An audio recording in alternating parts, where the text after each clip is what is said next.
Okay, TBH Labs နဲ့ကြိုဆိုပါရစေ။ဒီနေ့ showcase လုပ်မယ် MSI Creator Z16P ဆိုတဲ့ laptop က professional video editor တွေ designer တွေ AutoCAD လိုမျိုး 3D rendering တွေအများကြီးလုပ်နေရတဲ့ engineer တွေနဲ့တခြား professional field တွေက performance ကောင်းတဲ့ Windows laptop တစ်လုံးကိုရှာနေတဲ့ဆွဲသူတွေအတွက်ဖြစ်လိမ့်မယ်။ခင်ဗျားဒီလိုထဲကလူတွေတယောက်ဖြစ်မယ်ဒါမှမဟုတ် high end creator laptop တွေကိုတည်ကြတဲ့သူဆိုလို့ရှိရင်တော့ဒီ showcase တွေကခင်ဗျားတို့ဖြစ်လိမ့်မယ်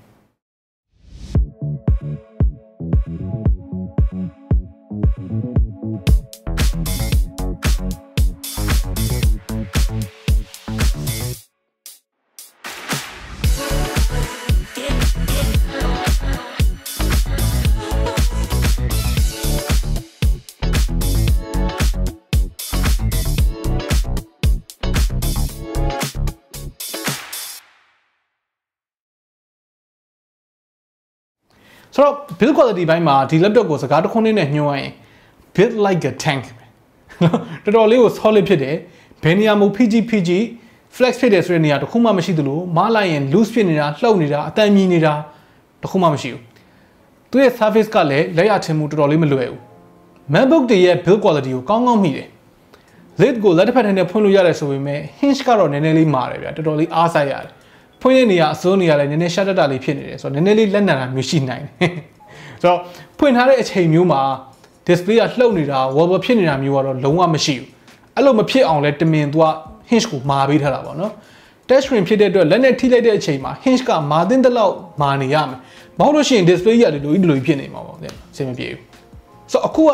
touch နဲ့သုံးမယ်ဆိုရင်တော့မှလုံးဝ hinge ကအငြိမ်ပဲ lid ကသူက180 degree ထိလှန်လို့ရတယ်ဆိုတော့ pan တွေပါတယ်နဲ့စပွဲပေါ်မှာဆွဲဖို့အဆင်ပြေတယ် pan ကတော့တစ်ခါလေးမပါဘူးတက်ထပ်ဝယ်ရမယ်အောက်က rubber feet တွေကလည်းစပွဲပေါ်တင်ထားရင်နေရာရွေ့မသွားအောင်လို့တခြားထိန်းပေးထားတယ်ဆိုတော့ keyboard ကိုအားစိုက်ပြီးရိုက်နေရင်တော့မှဘယ်နေရာမှလှုပ်နေတာမျိုးရှိမှာမဟုတ်ဘူးဆိုတော့အောက်ဘက်ချမ်း bottom cover ကိုကျတော့သူက plastic နဲ့ပဲလုပ်ပေးထားတယ်ဆိုပေမဲ့အယောင်က aluminum အယောင်ပဲဆိုတော့ plastic လို့သိမသိတော့ဘူးကင်ကြီးမှာပဲ plastic လို့သိမယ်ပေါ့နော်အောက်ဘက်ချမ်းရဲ့တဝက်လောက်က air intake အတွက် grill လေးတွေဖောက်ပေးထားတယ် stability အတွက် rubber feet အထူကြီးနဲ့အရှည်ကြီးနှစ်ခုပါတယ်ဆိုတော့ 16-inch laptop တစ်လုံးအနေနဲ့ဆိုရင်သူ့ရဲ့ weight တွေသူ့ရဲ့ thickness တွေကတော့ပုံမှန်ပဲအလေးချိန်က 2.4 kg ရှိတယ်အထူက 16.8 mm ဝန်းကျင်လောက်ရှိတယ်သူနဲ့ specs ခက်ဆင်ဆင်တူတဲ့ gaming laptop တွေနဲ့ရှင်ရင်တော့သူကပိုပါတဲ့ဘက်ကိုသွားတယ် gaming laptop တွေမှာကျတော့သူက cooling ကိုပို့ပြီးတော့လိုတယ်ပေါ့နော်ဆိုတော့ chassis ကလည်းပို့ပြီးတော့ထူထူလုပ်ပေးထားရတယ်ဒီ MSI ရဲ့ Creator Z16P ရဲ့အလေးချိန်ရဲ့အထူရဲ့ကတာမန် 15-inch laptop တွေဆက်နဲ့ backpack မှာတော့ AC ထည့်လို့ရတယ် support စီမှာကျတော့ gaming laptop တွေလောက်အများကြီးမပါဘူးဒါဘယ်ဘက်ချမ်းမှာ type C နှစ်ခုပဲပါတယ်တစ်ခုက Thunderbolt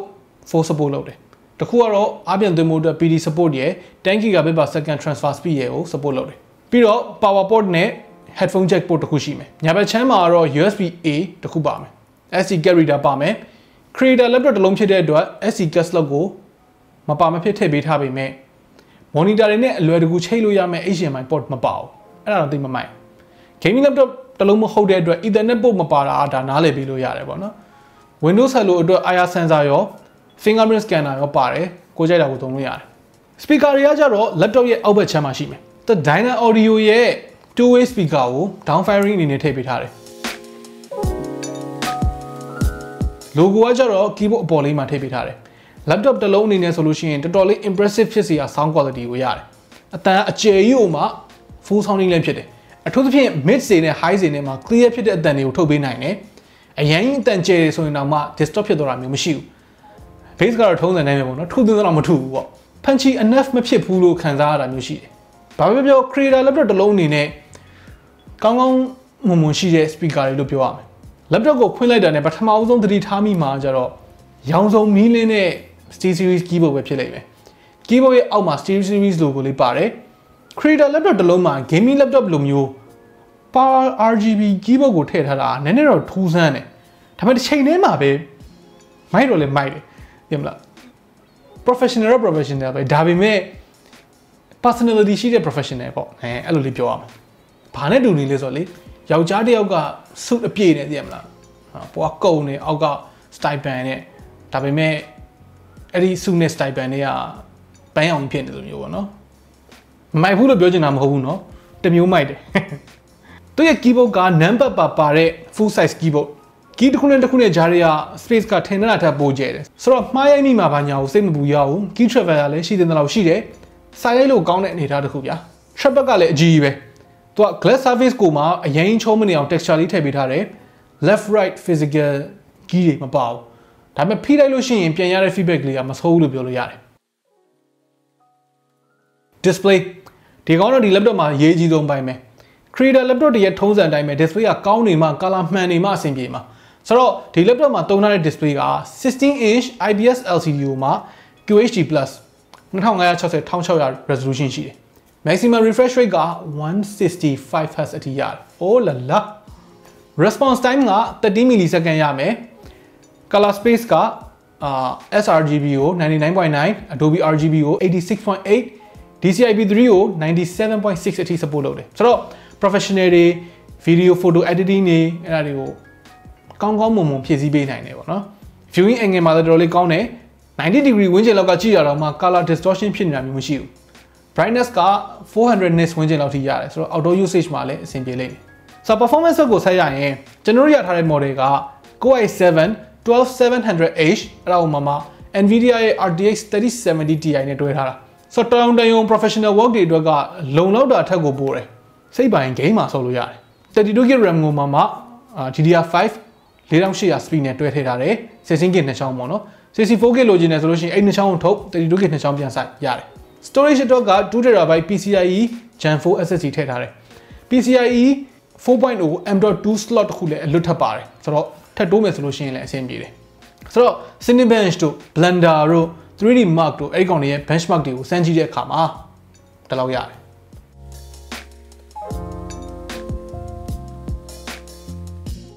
GPU ကသူက 90W မှာ limit လုပ်ထားတယ်ဆိုတော့ specs တူပြီးတော့ wattage ပိုများရတဲ့ gaming laptop တွေတော့ GPU performance ကကောင်းမှာမဟုတ်ဘူးဒါပေမဲ့ CPU မှာကျတော့အချိန်ခဏလေးဆိုရင်သူက 160W အထိ assign လုပ်ပေးတယ် 110W ဆိုလို့ရှိရင်10 minute ဝန်းကျင်လောက် run ပေးနိုင်တယ် cooling ပိုင်းမှာကျွန်တော်တို့ 3D Mark နဲ့ benchmark စမ်းကြည့်တော့မှအရင်ပူလာတာမျိုးတော့မရှိဘူးဒီလိုမျိုးခက်ပပ chassis နဲ့ဒီလောက် cooling performance လုပ်ထားတာမဆိုးဘူးလို့ပြောလို့ရတယ်ပေါ့နော် noise test မှာတော့ဒီလောက်ရှိတယ်အရင်ကျယ်တယ်လို့ပြောလို့ရတဲ့အနေအထားထိမရောက်ဘူး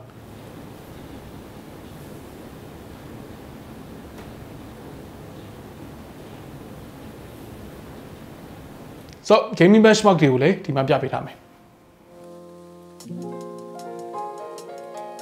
ဆို battery အနေနဲ့ကသူက 90Wh battery ဆိုတော့သုံးတဲ့ဒူပေါ်မှာမူတည်ပြီးသုံးတဲ့ဒီ application တွေပေါ်မှာမူတည်ပြီးတော့9နာရီကနေ9နာရီကြားတဲ့လောက်ထိအများဆုံးခံတယ်သူရဲ့14 core processor ရဲ့ display အကျန်းကြီးရနေဆိုတော့ဒီလောက်ခံတာပဲကျေးဇူးတင်ရမယ်ပေါ့နော် brightness ကိုအဆုံးထိတင်ထားရင် Wi-Fi web surfing အဲ့မှာ6နာရီဝန်းကျင်လောက်ရ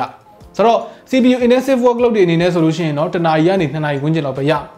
တေးကြတာတော့ creative work အတွက်သုံးမယ်ဆိုလို့ရှိရင်ဒီ laptop က power တက်ထားမှကိုရမယ်ဆိုတော့အဆုံးသတ်ပြောရရင်ဒီ laptop ကအကျန်းခံရမယ်ခပ်ပါးပါးဟိုမှာ performance ကောင်းရမယ်နည်းနည်းတော့လေးပေမဲ့ဟိုဒီတည်ရတာလည်းအဆင်ပြေသင်းသလောက်ပြေရမယ် touch screen ပါရမယ် professional grade display ဖြစ်ရမယ်